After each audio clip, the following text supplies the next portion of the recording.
الشاعر أحمد الذهبي كان صديق قريب جدا على المرحوم عبد الحسين الحفي الله يرحمه، وكانوا أيام يقعدون سوا ويكتبون سوا.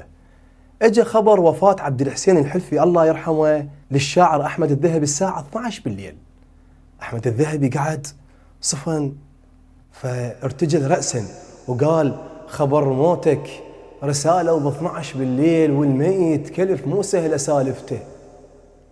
قلت له: الخبر ضمه ولا تنشر أرجوك، نعرف عبد وهواي عاشرته، مات هواي يمي ومتت يمه هواي، واحدنا القصيدة هواي كاتلته، مد ايدك علي كضه وتعرف ايش بيه، بيت من الشعر لو امضى كاتلته.